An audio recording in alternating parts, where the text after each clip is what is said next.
In today's video, I'm going to teach you how to build a simple Salesforce flow.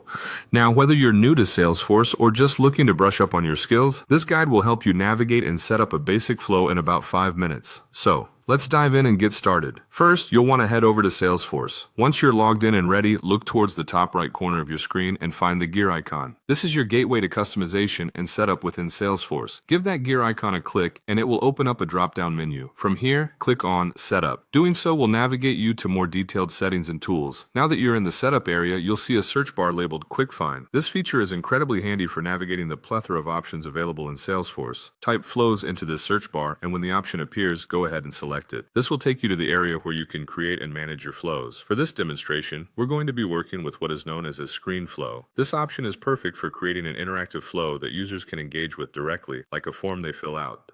So, select Screen Flow to get started.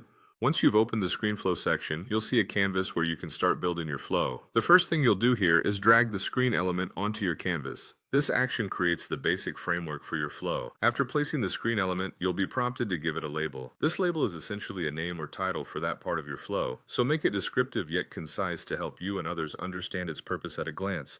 Feel free to modify your label as needed to ensure clarity. Once you're satisfied with your label, click Done to confirm your changes. With that foundational step complete, it's time to define what happens when users interact with your flow.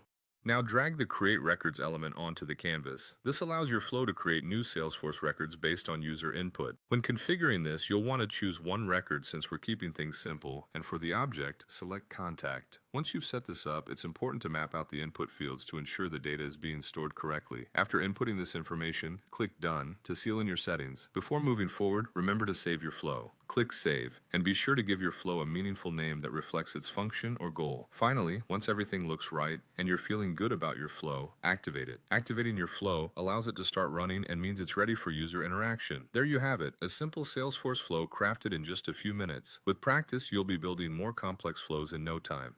Thanks for watching, and happy flowing.